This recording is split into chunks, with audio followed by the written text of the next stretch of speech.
जैसे सुई के नाके में से धागे को निकालना, अगर आंख कमजोर है तो नहीं निकाल पाओगे। पूरी आंख एकदम स्वस्थ चाहिए। इसी प्रकार ये जो ज्ञान है, इसको समझने के लिए इतना विवेकी होना पड़ेगा आपको कि मेरी एक एक बात को समझ पाओ। तो आज सत्संग शुरू करने से पहले परमात्मा के नाम पे जयकारा लगाएंगे। बोलिए परमपिता परमात्मा की, सतगुरु बंदी छोड़ कबीर साहिब की, सभी संतों की, सभी भक्तों की, आज के आनंद की, सकल हंस को बंदगी, साहिब बंदगी सतगुरु।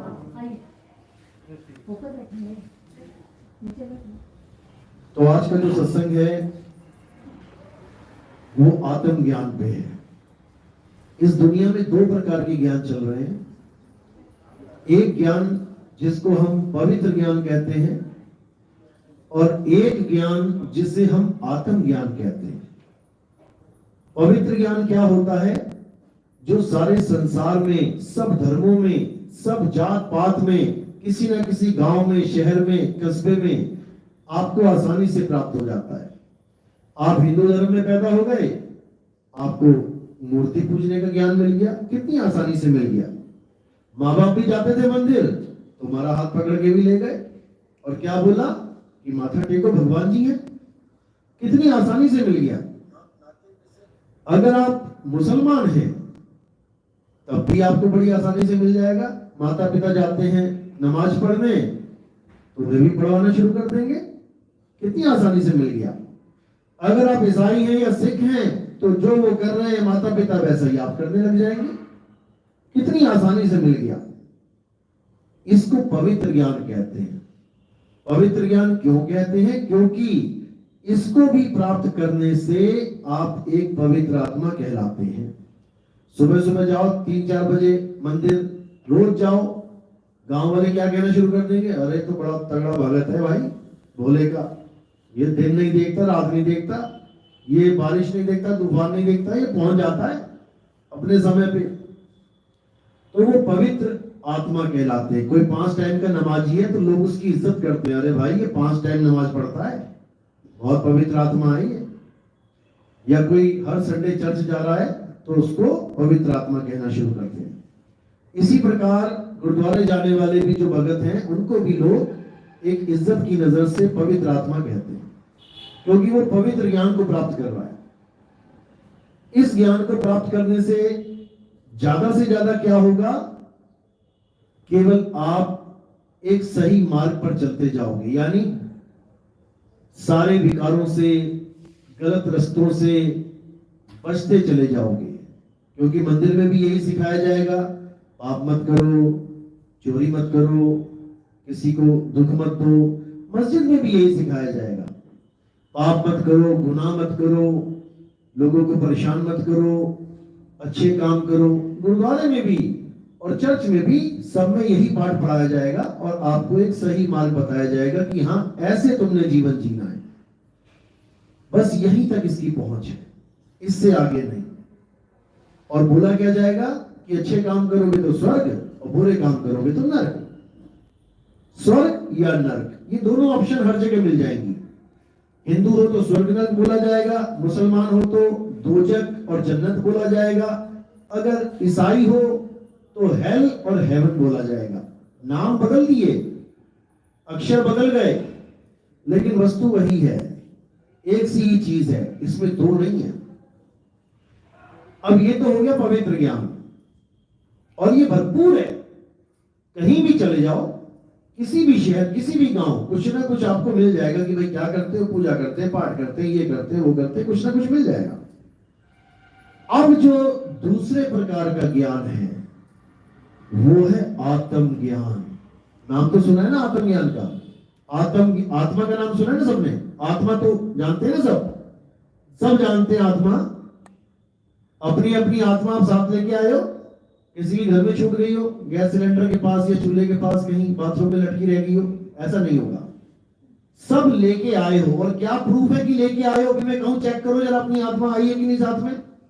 कैसे चेक करोगे? मोबाइल लाए हो कि नहीं लाए हो? चेक करने को बोलेंगे तो जेब की तरफ हाथ जाएगा, नहीं है पर्स को बोलोगे तो जाएगा, हाँ है। नेकलेस को बोलोगे तो गले में छू, हाँ चैन है गले में, कुंडल है, सब कुछ है, पता है कहां पर कौन सी चीज है, इसलिए चेक कर लोगे। अब कहें आत्मा, वो कहां है, हाथ लगाओ जरा, कहां लगाओगे? कोई गले में लगाएगा, कोई छाती में लगाएगा, कोई कंधे पे लगाएगा, कोई आंख में लगाएगा, कोई माथे पे लगाएगा। ये तो शरीर को टच कर रहे हो, ये तो शरीर है। आत्मा कहां है? तो कई लोग कहते हैं आत्मा पूरे शरीर में है। फिर तो शरीर के दो हिस्से कर दिए जाए तो दोनों चले, क्योंकि दोनों में आत्मा है। पूरे शरीर में आत्मा है तो दो हिस्से कर दिए जाए, ये भी चले अलग और ये भी चले अलग, और ऐसा नहीं होगा। तो आत्मा जो है गुप्त वस्तु है, आत्मा दिखाई नहीं देती। अगर आत्मा दिखाई देती होती तो आत्मा का भी कोई चित्र बना के रख देता कि ये तुम्हारा शरीर है, ये तुम्हारी आत्मा, शरीर तुम्हारा ऐसा है, आत्मा तुम्हारी ऐसी। और ऐसा कभी नहीं हो सकता। आत्मा का ज्ञान बिल्कुल निर्मल ज्ञान है और इतना सूक्ष्म ज्ञान है कि इसको समझने के लिए आपको दिमाग के किवाड़ खोलने पड़ेंगे। आत्मा को जानना ही परमात्मा को जानना है, और आत्मा को ना जानना ही बार बार जन्म मरण में गोते खाना है। इसीलिए कृष्ण जी ने युद्ध को बीच में रोक के, गीता का ज्ञान सुना है ना, दोनों पक्षों को रोक के बीच में खड़े होके अर्जुन को ये ज्ञान दिया था। अर्जुन को ये ज्ञान नहीं दिया था कि बेटा मंदिर जाया करो, मेरी मूर्ति के आगे जल चढ़ाया करो, या मुझे भोग लगाया करो, 56 भोग लगाया करो, मेरे रथ की यात्रा खींचा करो। ऐसा कोई ज्ञान नहीं है गीता में। बल्कि गीता में तो ये सब मना किया गया कि किसी भी देवी देवता की पूजा नहीं करनी चाहिए। अध्याय 7 पढ़ के देखो, 20, 21, 22, 23, 24, 25, 26, 27 इन श्लोकों में यही कुछ लिखा गया है, बताया गया। वहां पर तो ये समझाया गया कि अर्जुन, ज्ञान दो प्रकार का होता है। एक होता है देवी देवताओं का, हवन यज्ञ का, पत्थर पीतल पूजा का, तीर्थ का, और एक होता है आत्मज्ञान। अध्याय 3 में इसका जिक्र है। आप देखेंगे 14, 15, 16, जब अध्याय 3 के ये 3 श्लोक आप पढ़ेंगे तो उसमें आपको क्या समझ में आएगा कि कृष्ण जी ये कह रहे हैं कि देवताओं की पूजा करो, यज्ञ करो, हवन करो, उससे बचा हुआ जो अन्न है उसको प्रसाद समझ के ग्रहण करो। जो ऐसा नहीं करता है वो पाप का भागीदार होता है, वो पापी है। ये तो हो गया पवित्र ज्ञान, क्योंकि कुछ तो करना पड़ेगा जीवन में। अगर आत्मज्ञान आपके पास नहीं है तो कुछ तो करोगे ना। अभी आप डॉक्टर नहीं बन पा रहे हो तो कुछ तो करोगे ना। क्या करोगे? पहली, दूसरी, तीसरी, चौथी, 5वीं, 7वीं, 8वीं, 10वीं, 12वीं, ये तो करोगे ना। जब तक तुम MBBS में तुम सिलेक्ट नहीं हुए तब तक तुम्हें ये करना पड़ेगा। लेकिन जैसे ही तुम सिलेक्ट हो गए तो तुम्हें ये सब छोड़ देना है। यानी कि अब तुम आगे बढ़ गए हो तो पिछले का ज्ञान छोड़ देना है। तो यही बताया गया अध्याय 3, 17वें श्लोक में कि इतना कुछ जो आदमी कर रहा है वो भी ठीक है, कोई बात नहीं, किंतु जो आत्मा में रमण करते हैं, जो आत्मा में तृप्त हैं, जो आत्मा में संतुष्ट हैं, उनके लिए कोई धार्मिक कर्म कर्तव्य लागू ही नहीं होता। उनके लिए कोई हवन नहीं, कोई यज्ञ नहीं, कोई पूजा नहीं, कोई पाठ नहीं, कोई तीर्थ नहीं, कोई व्रत नहीं, कोई मंत्र नहीं, कोई जाप नहीं। उनको कुछ करने की जरूरत नहीं पड़ती।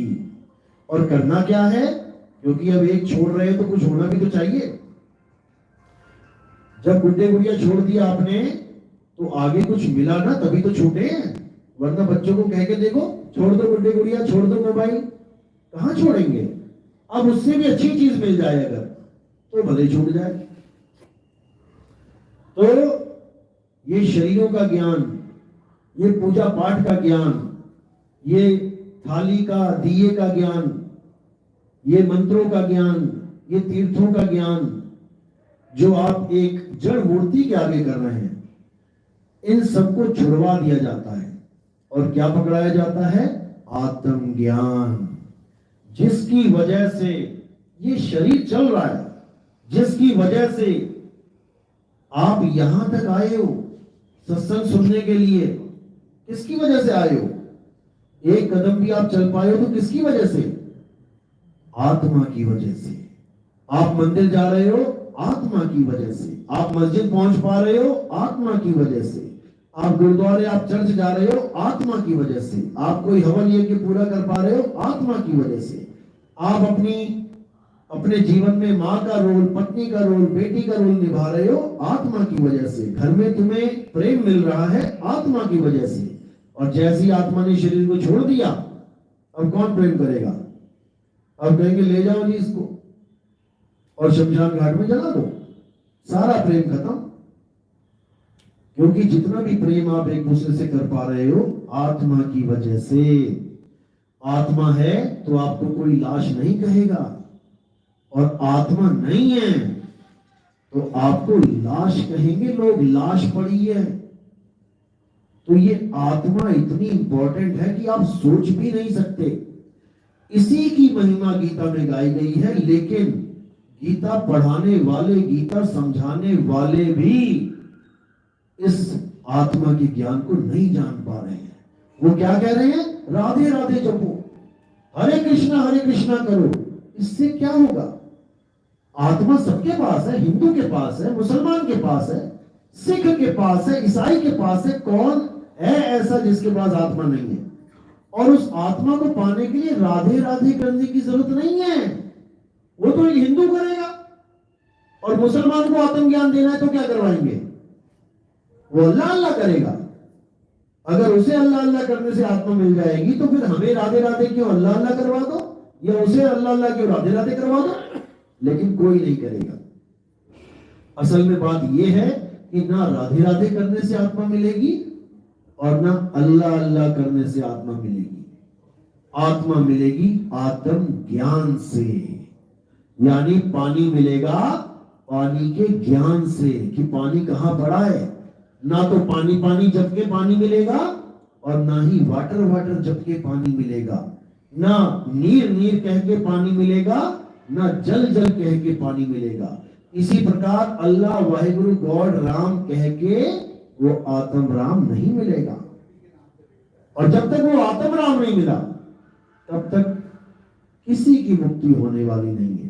यही बार बार जन्म मरण में फंसे रहेंगे, बार बार शरीर बदलते रहेंगे, बार बार जन्म लेंगे, सामने मौत खड़ी होगी, फिर गिड़गिड़ाएंगे भगवान बचा लो, लेकिन कोई नहीं बचाएगा।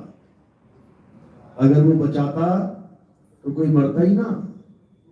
सब मरेंगे, पंडित भी मरेगा और भगत भी मरेंगे, सब मरेंगे। कौन बचाए बता दो? कौन बचेगा? जिसको आत्मा का ज्ञान हो गया वो बचेगा। कैसे बचेगा? ऐसे नहीं बचेगा जैसे आप सोच रहे हो कि मरेगा ही नहीं कभी। आत्मा का ज्ञान हो जाने पर कोई नहीं मरता, क्योंकि वो खुद ही आत्मा हो गया। अब जब वो खुद ही आत्मा हो गया तो कृष्ण जी क्या समझा रहे हैं आत्मा के बारे में? हे अर्जुन, आत्मा अजन्मा है, नित्य है, आत्मा पुरातन है, आत्मा ही सत्य सनातन है। हे अर्जुन, इस आत्मा का ना तो कभी जन्म होता है, ना ही इसकी कभी मृत्यु होती है। ये जन्म और मरण से रहित है। इस आत्मा को प्राप्त करने के लिए अध्याय 4 34वां श्लोक, इस आत्म ज्ञान को प्राप्त करने के लिए तुम ऐसे गुरु की शरण में जाओ जिसने आत्मा को जाना है, जिसने आत्मा को पहचाना है। क्योंकि आत्मा हमारे पास है लेकिन हमें उसका आभास नहीं है। कोई चीज हमारे पास हो और उसके बारे में हमें पता ही ना हो और सारी उम्र पता ना लग पाए, कितनी बड़ी हैरानी की बात है। मेरे घर में ही जो वस्तु मेरे आसपास है, हर वस्तु के बारे में मैं जानता हूं, यहां तक कि मेरे अंग सारे सबके बारे में मैं जानता हूं, क्योंकि मेरे पास है। लेकिन आत्मा, जिसके बिना मैं एक पल नहीं रह सकता, चल नहीं सकता, फिर नहीं सकता, उसके बारे में मुझे कुछ नहीं पता। कि वो आत्मा क्या है, कैसी है, क्या रंग रूप है, उसका क्या स्वरूप है, कुछ नहीं पता, कुछ भी नहीं पता। तो इसी का ज्ञान देने के लिए सारे संत आते हैं, महात्मा आते हैं और आत्म ज्ञान की बात बताते हैं। साहिब कहते हैं, जग में नींद प्यासी, मोहे देखत आवे हांसी, आत्म ज्ञान बिना नर भटके, कभी काबा कभी काशी। आत्मा के ज्ञान के बिना हम सब भटक रहे हैं। कहां भटक रहे हैं? कोई मंदिर, कोई मस्जिद, कोई गुरुद्वारे, कोई चर्च। और आत्मा कहां है? वो को कहां ढूंढे रे बंदे, मैं तो तेरे पास में। वो हमारे पास है, लेकिन आभास ना होने के कारण वो हमसे दूर है। पंखे से, चलते हुए पंखे से कितनी दूर है करंट? अगर पंखा चल रहा है तो कहां ढूंढने जाए करंट को? पंखे में ही है। अगर बल्ब जल रहा है तो करंट कहां है? बल्ब ही के पास है। हीटर जल रहा है, गीजर जल रहा है, करंट उसके पास है। अब वो करंट को ढूंढने के लिए अगर एक कदम भी आगे बढ़ा रहा है तो इसका मतलब वो अज्ञानता में है। तो इस आत्म राम को जानने के लिए हमें एक कदम की भी जरूरत नहीं पड़ेगी। जहां तुम हो वहीं आत्मा है। इसीलिए हनुमान जी को भी जब पूछा गया कि तेरा राम कहां है, अब तो जा रहे हैं छोड़ के, अब कैसे मिलेगा? तो उन्होंने कोई एड्रेस नहीं बताया मंदिर का। उन्होंने अपनी छाती फाड़ के दिखाया कि मेरा राम मुझ में है। इसका मतलब ये मत समझना कि वो छाती में बैठा हुआ है हमारे, बिल्कुल नहीं। अगर छाती में राम बैठा होता तो गर्दन काटने के बाद गर्दन गिर पड़ती और छाती वाली हिस्सा चलता फिरता। जब प्रभु यहां बैठे हैं तो नीचे वाला धड़ चलना चाहिए था, गर्दन गिर जानी चाहिए थी। ऐसा नहीं है। असल में आत्म राम इस देह से न्यारा है। इस देह में आत्म राम है ही नहीं। इस देह में कौन है? जीव है, जीव। जीव का नाम सुना है? जीवात्मा। इस देह में जीवात्मा है और यही जीवात्मा बार बार इस देह को त्याग के अगली देह धारण करती है।